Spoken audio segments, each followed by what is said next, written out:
Sekarang, dia diculik bersama suaminya dari kibuts mereka pada tanggal 7 Oktober saat serangan teror Hamas. Dia ditahan dalam kondisi penuh teror di Gaza dan dibebaskan dalam kesepakatan pembebasan sandera pada bulan November, lebih dari sebulan kemudian. Dia adalah Rimon Bushdap-Kirsch, wanita yang terkenal secara harfiah berdiri melawan para teroris bertopeng yang telah menahannya.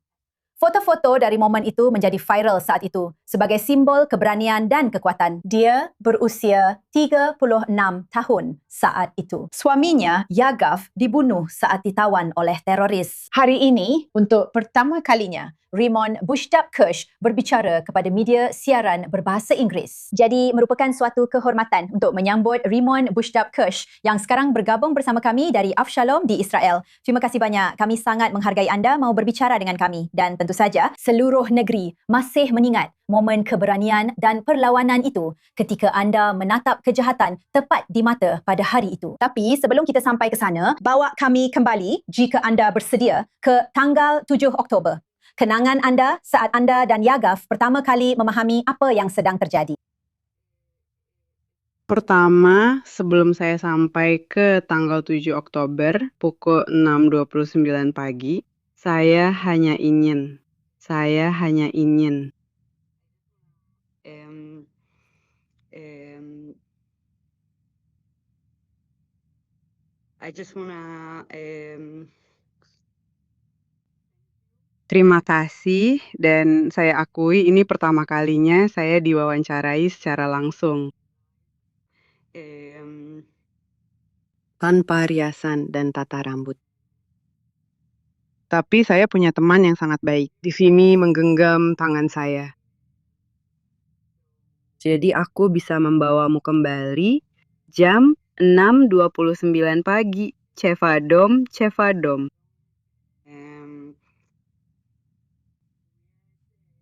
Kami punya 5 anjing saat itu.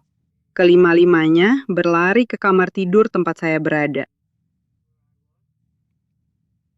Itulah sebabnya saya dan Igal tidak pernah sampai ke ruang aman.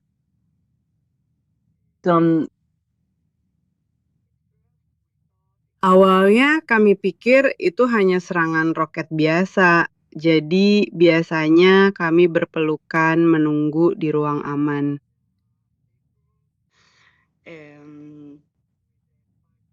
Dengan 5 anjing dan 5 kucing. Tapi kali ini kami tidak ingin membiarkan anjing-anjing itu.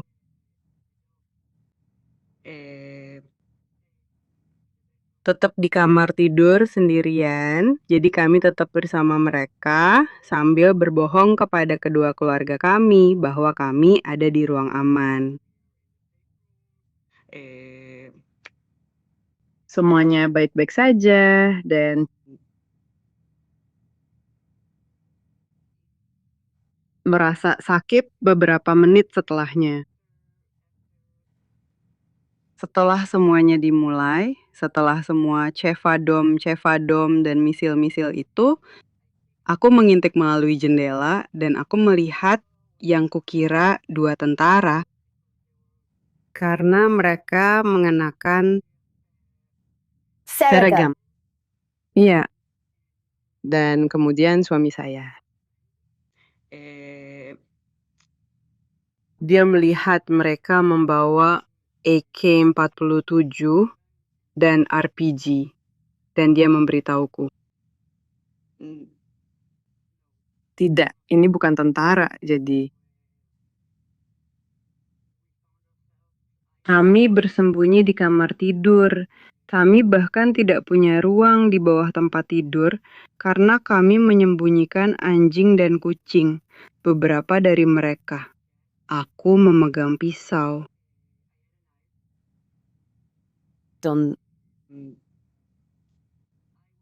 Aku sangat sibuk begitu kami mulai mendengar. Bagaimana aku bilang di dalam mobil. Suara tembakan di sekitar kami di dalam kibuts. Instingku adalah menelpon. Orang-orang yang aku cintai memberitahu mereka, aku mencintai kalian. Aku sedang ditembaki, aku dikepung, ada asap di mana-mana. Aku mencintai kalian, maafkan aku.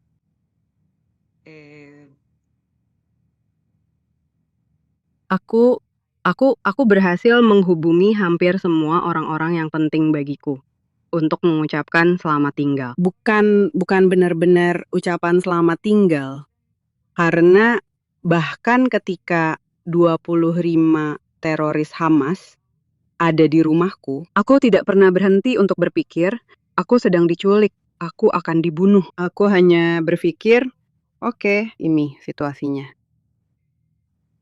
Secara naluriah, almarhum suamiku, dia menderita PTSD kompleks. Dia pernah bertugas di Gaza. Dan dia sangat sensitif, dia lembut, tidak seperti aku. Jadi semuanya dilakukan untuk melindunginya. Agar tetap bersama, kami berhasil melawan bersama-sama. Teroris pertama yang masuk lewat jendela. Tapi setelah itu kami punya pintu kayu dan ada 25 teroris bersandar di sana. Jadi aku bilang saja kepada Yegaf, berhenti mengunci pintu. Aku jatuhkan tisaunya dan ayo kita saling merangkul. Jangan lepaskan, karena aku punya firasat. Ini adalah momen di mana kita harus bersama. Juga, aku dan Yegaf selalu berencana untuk mati bersama. Jadi Yegaf menoleh kepadaku. Dia bilang dia mencintaiku. Dan dia minta maaf karena dia pikir kita akan terbunuh. Baliknya, mereka mendobrak pintu dan merobek baju kami hingga terlepas. Mencoba memisahkan kami. Mereka tidak bisa melakukannya. Jadi mereka menyeret kami keluar sementara kami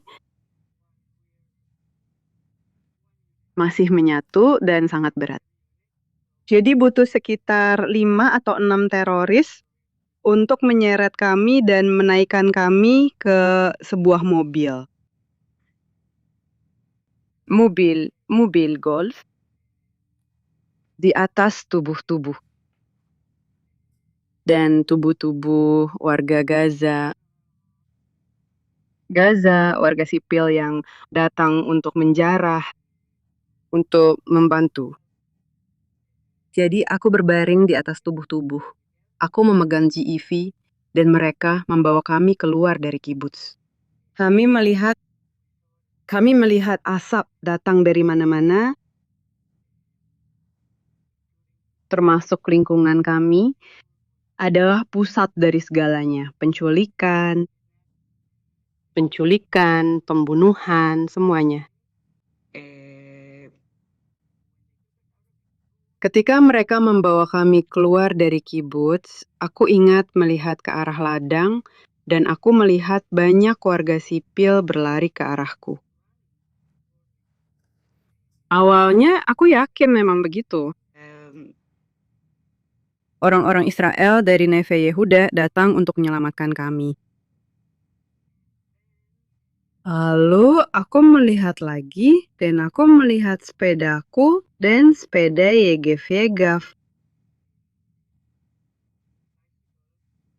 yang beratnya sekitar 70 kg. Sedang diseret ke Gaza dan saya melihat banyak mayat di sepanjang jalan. Tapi bagiku, kami terus berpegangan tangan sampai kami tiba di Gaza dan diturunkan ke terowongan. Tangan kami tetap saling menggenggam. Kamu adalah perwujudan cinta sejati dan pasangan sejati yang tetap bersama seperti yang kamu lakukan. Dan aku mengerti bahawa di terowongan teror, kalian berjuang untuk tetap bersama dan kalian bahkan berhadapan langsung dengan perwujudan kejahatan. Yahya Sinwar, bagaimana rasanya? Iya, sebenarnya aku bertemu dengannya 2 kali. Kami berbicara saat aku bertemu dengannya. Aku sama sekali tidak tahu dengan siapa aku bicara. Aku sadar dia sangat berpangkat tinggi. Karena para teroris dan penculik kami yang lain, mereka langsung luluh saat dia ada di sekitar. Jadi bisa kukatakan kami punya 2 percakapan yang sangat menarik. Aku juga bisa bilang bahwa saat dia menjabat tanganku, dia menepati janjinya.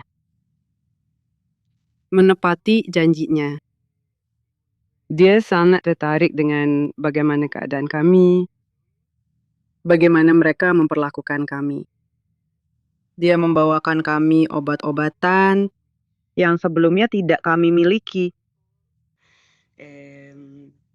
Dia membantu saya agar seorang gadis kecil berusia 5 tahun bisa mandi karena dia. Dalam kondisi yang buruk. Jadi, apa sebenarnya yang dia janjikan padamu? Dia menjanjikan obat-obatan untuk semua orang di lokasi tempat kami ditahan. Ya.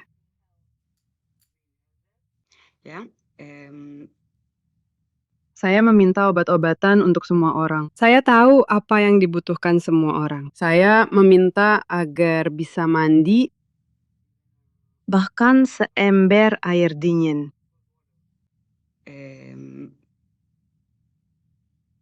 Setiap beberapa hari. Dan aku meminta mereka untuk berjanji kepada Sinwar. Untuk menyiram toilet yang digunakan oleh 7 orang dan hanya disiram sekali sehari. Dan aku tidak tahu berapa lama janji ini bertahan, karena para penculik di sana tidak menyukaiku.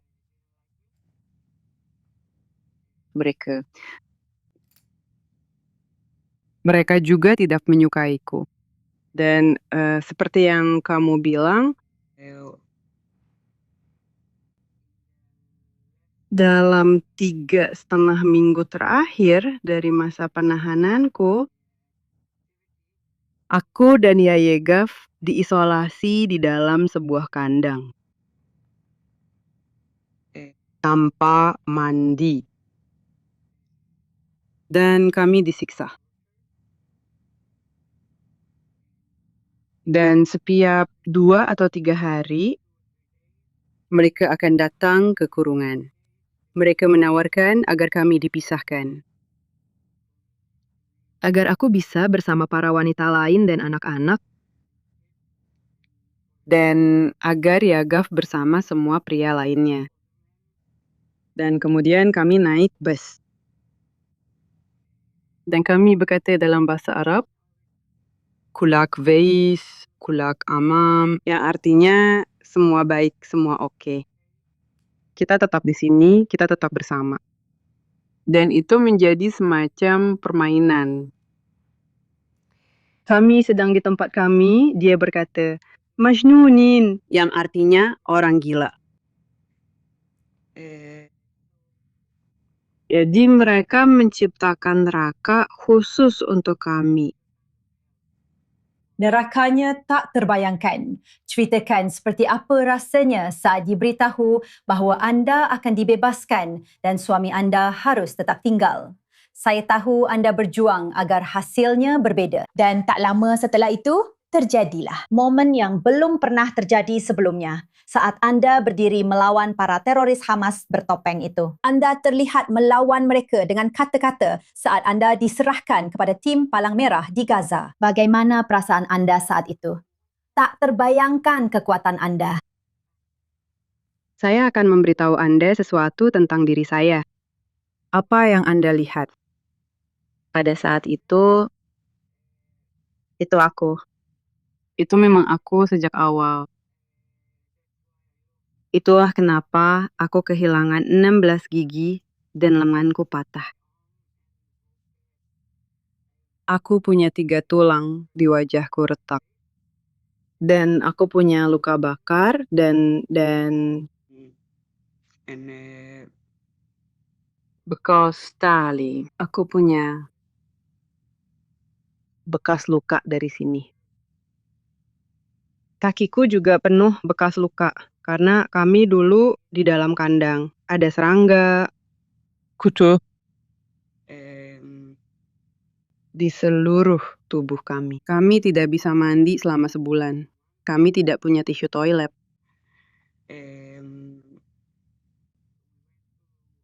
Kami mengalami penyiksaan psikologis dan kemudian penyiksaan fisik terhadap saya.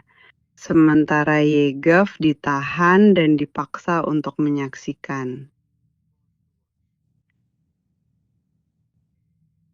Dan kami juga, saya juga. Butuh waktu beberapa bulan bagi saya, bahkan lebih, untuk menyadari bahwa saya telah mengalami kekerasan seksual ketika saya sampai di Gaza. Karena ketika saya sampai di Gaza, mereka melakukannya. Mereka meminta saya untuk melepas pakaian untuk pemeriksaan. Meskipun saya hanya mengenakan sepasang celana ketat, tangan pabra, dan mengenakan kemeja yang robek. Dan mereka menyuruh saya untuk membungkuk, lalu mereka melakukan kekerasan seksual terhadap saya. Dan untungnya mereka tidak menelanjanimu dan aku.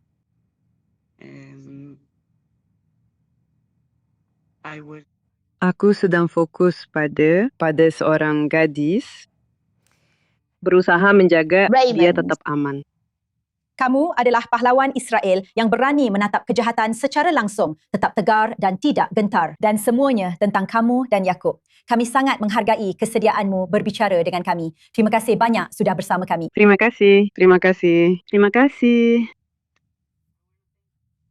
Saya ingin berterima kasih kepada orang-orang luar biasa yang ada di sekitar saya, dari seluruh Israel dan Amerika Serikat, dan dari seluruh penjuru, dari seluruh dunia. Saya menerima begitu banyak kasih sayang dan saya sangat menghargainya. Terima kasih. Ramon, terima kasih sudah bersama kami. Terima kasih. Sama-sama.